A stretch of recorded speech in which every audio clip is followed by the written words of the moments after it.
Hi guys, मेरा नाम है नंदिनी। मैं हूँ आपकी होस्ट। वेलकम टू बीबीए फन्नास बाय सनस्टोन। आज मैं आ गई हूँ वीजीयू यानी कि विवेकानंद ग्लोबल यूनिवर्सिटी जयपुर में। एंड आज मेरे साथ बहुत ही स्पेशल होस्ट है रोशनी, जो आपके बीबीए से रिलेटेड सारे डाउट्स एंड क्वेरीज को आंसर करने वाली है।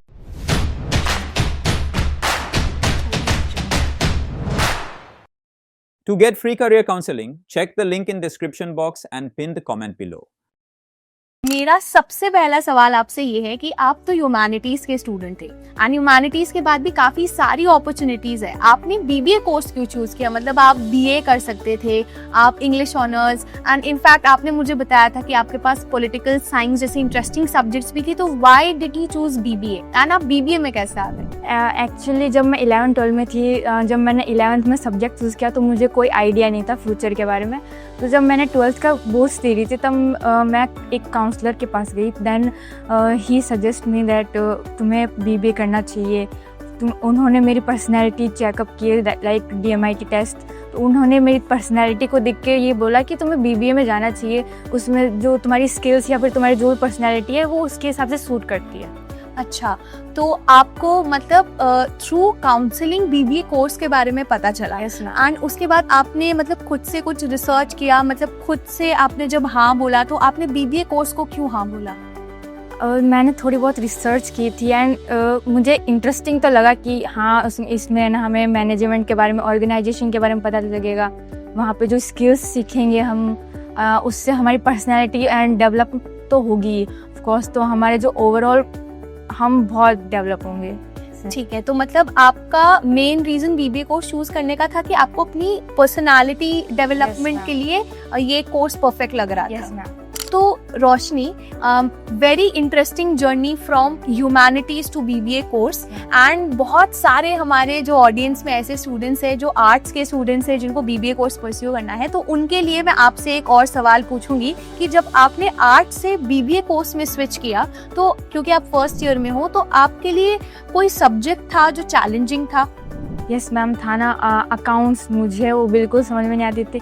जो भी टीचर्स पढ़ाते थे स्टार्टिंग में सब ऊपर से जाता था मेरे सब।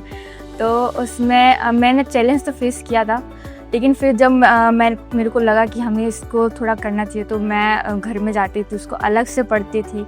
लेकिन मेरे पास 12th में इकोनॉमिक्स भी थी, तो इसकी वजह से मेरा थोड़ा बेस तो था, मेरे को थोड़ा समझ में आता था कि हाँ ऐसी ऐसी चीज़ें होती है। तो बाकी के सब्जेक्ट्स में मेरे को कोई प्रॉब्लम नहीं, बस अकाउंट्स में थोड़ी प्रॉब्लम हुई थी, बट वो मैंने कवर अप कर लिया था बात।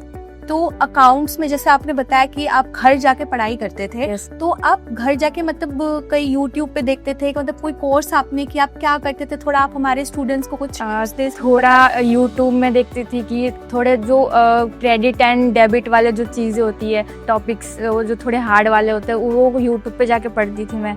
थोड़ा अपने जो बेस है वो क्लियर किया पहले मैंने। देन फिर मैं जो टीचर्स पढ़ाते थे वो भी थोड़ा समझ में आने लग गया बाद में। एंड विद कंसिस्टेंट प्रैक्टिस, क्या आप बोलोगे कि अगर किसी का नॉन मैथ भी, जैसे कॉमर्स स्टूडेंट भी नॉन मैथ वाले कोर्स हैं, तो अगर किसी का मैथ नहीं है बैकग्राउंड में, है ना, एंड आर्ट स्टूडेंट भी है, तो वो कंसिस्टेंट प्रैक्टिस के साथ ये सब्जेक्ट्स को फर्स्ट ईयर में ओवरकम कर सकते हैं? यस मैम, कर सकता है। प्रैक्टिस और कंसिस्टेंसी करेंगे ना तो ऑफकोर्स हो जाएगा। रोशनी, मेरा तीसरा सवाल आपसे ये है कि अभी तो आप फर्स्ट ईयर में हो, लेकिन क्या आपने ऐसे प्लान किया है MBA करने का, या फिर अभी कोई और करियर गोल पर आप फोकस कर रहे हो? MBA का अभी तो प्लान नहीं किया, लेकिन मेरे को थोड़ा HR में इंटरेस्ट है, तो मैं उसके लिए जाना चाहूँगी, क्योंकि मेरे को अभी कम्युनिकेशन स्किल थोड़ी बहुत और डेवलप करनी है। और मैं उसके बाद पहले जॉब में एक्सपीरियंस लूँगी HR फील्ड में, दैन फिर मैं MBA की तरफ जाऊँगी। लोग बोलते हैं आर्ट स्टूडेंट मैनेजमेंट कोर्स नहीं परस्यू कर सकते and art student managerial level पर नहीं जा सकते। क्या आपको लगता है ये सच है कि आर्ट स्टूडेंट का BBA कोर्स के बाद 9 to 5 जॉब में या एंटरप्रेन्योरशिप में कोई स्कोप नहीं? नहीं, मेरे हिसाब से तो ये बिल्कुल मिथ है। जितना बाकी कॉमर्स स्टूडेंट है उतना ही आर्ट्स स्टूडेंट भी कर सकते हैं, क्योंकि BBA में जो हमें सिखाया जाता है वो बिल्कुल बेसिक से सिखाया जाता है, बिल्कुल ज़ीरो से। तो जितना वो कॉमर्स वाले सीख रहे उतना ही हम भी सीखेंगे, तो जितनी अपॉर्चुनिटी उनको मिलेगी उतना ही हमको भी मिलेगी। मैं खुद एक आर्ट्स स्टूडेंट हूँ और मैं ये बोल सकती हूँ कि हाँ, मैंने जो सीखा है ना बेसिक से ही सीखा है, और मैं बोल सकती हूँ कि हाँ वो 9 to 5 जॉब भी कर सकते हैं और अपनी एंटरप्रेन्योरशिप भी डेवलप कर सकते हैं। रोशनी, बीबीए कोर्स ज्वाइन करने के पहले एंड स्पेशली आर्ट स्टूडेंट के लिए है कि उनको कोई ऐसी स्किल या कोई सब्जेक्ट ऐसा है कि अगर वो पहले से कोर्स ज्वाइन करने के पहले से पढ़ ले, उनके लिए फर्स्ट ईयर थोड़ा इजी हो जाएगा, थोड़ा कंपैरेटिवली टू अदर स्टूडेंट्स। तो ऐसा कुछ टॉपिक या सब्जेक्ट है जो आपने पढ़ा था and you would suggest the students कि वो भी पढ़े? हाँ, एक तो अकाउंट्स, उसमें थोड़ी बहुत बेसिक्स डेवलप कर लिए और बाकी मैंने ट्वेल्थ के जस्ट डाई के बाद जैसे 3-4 महीनों का जो गैप होता है उसमें मैंने कम्युनिकेशन स्किल क्लासेस ली थी। उसमें मैंने जीडी करवाया था, एक्सटेम्पर वगैरह वो जो करवाते हैं उससे हमारा कॉन्फिडेंस बिल्ड होता है एंड जो हमारी इंग्लिश है वो भी इम्प्रूव होती है। सो वो होता है एंड जो हमें 12th तक जो भी हमें पढ़ाया जाता है ना, वो वैसा कुछ भी नहीं होता। जो हम यहाँ पे आके जो हम ओपन अप होते हैं वो 12th तक तो बिल्कुल नहीं हो पाते।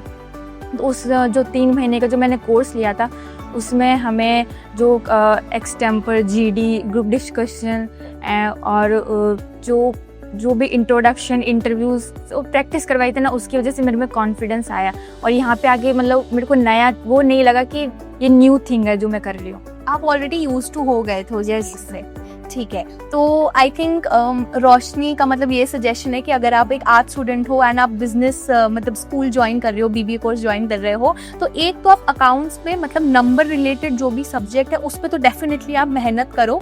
दूसरा है आई थिंक कम्युनिकेशन स्किल्स, है ना, एंड पब्लिक स्पीकिंग, उसको आप थोड़ा सा आप फोकस करो, थोड़ा अपने आप को ग्रूम करो, ताकि जब आप आओ बीबीए कोर्स ज्वाइन करो तो जो डिफरेंट एकेडमिक बैकग्राउंड से बच्चे आते हैं उनके साथ आई थिंक बातचीत करने में ज़्यादा आसानी हो जाती है। तो रोशनी, मेरा आपसे आखिरी सवाल ये है कि जो स्टूडेंट्स आर्ट्स के हैं एंड जो बीबीए कोर्स इस साल या फिर नेक्स्ट 1-2 साल में परस्यू करना चाहते हैं, उनके लिए आप क्या एडवाइस रोशनी देना चाहोगे? आप ज़रूर ले सकते हो बीबीए, क्यों नहीं ले सकते? आप मतलब मैनेजमेंट में क्यों नहीं जाना चाहते लोग? इतना अच्छा है, मतलब आप कितनी अच्छी स्किल्स सीखोगे, कम्युनिकेशन स्किल, मैनेजर स्किल्स, इतना मतलब आप अपने है ना जो ग्रूमिंग होगी वो बहुत ज़्यादा हो जाएगी एंड आप बहुत ज़्यादा डेवलप करोगे। तो आपको अपने अंदर वो कोई एक चेंज 1 साल में नज़र आ रहा है क्या, जो आप 12th में जो रोशनी थी और अब जो फर्स्ट ईयर वाली बीबीए की रोशनी है? ऑफ कोर्स मैं 12th में मैं बिल्कुल बोल नहीं पाती थी। मैं पूरी क्लास के सामने शायद 2 लाइनें तक नहीं बोल पाती थी, लेकिन अब मैं पूरा एक मेरे स्पीच करवा लो मैं कर दूँगी। That's really great. और कोई एडवाइस आप देना चाहोगे, कुछ और बोलना चाहोगे? और कुछ नहीं, आप अगर आप करना है, आपको अगर कुछ भी करना है, आप प्रैक्टिस करोगे, आप अगर दिल से करोगे तो वो ज़रूर कर पाओगे। So this was Roshni here and she shared her experiences with us. So it was great having you here, Roshni. Thank you so much for sharing your experiences with our students. I hope that उनको बहुत ही motivation मिला है आपकी इस journey से। Thank you ma'am. So guys, अगर आप लोगों को ये वीडियो अच्छी लगी, अगर इन्फॉर्मेटिव लगी, तो इसे प्लीज़ अपने दोस्तों के साथ शेयर कीजिए, अपने कजन्स के साथ शेयर कीजिए, अपने बैचमेट्स के साथ शेयर कीजिए। जो लोग बीबीए कोर्स परस्यू करना चाहते हैं, जो नॉन कॉमर्स स्टूडेंट है, जो आर्ट्स के स्टूडेंट के सबके साथ शेयर कीजिए, so that they also get inspired from Roshni's journey. अगर आपको और कोई सवाल पूछना है रोशनी से या और कोई डाउट है तो कॉमेंट सेक्शन में हमें ज़रूर बताइएगा। And do not forget to subscribe to BBA Fundas by Sunstone. Till then, I will see you in the next video. Stay tuned with us.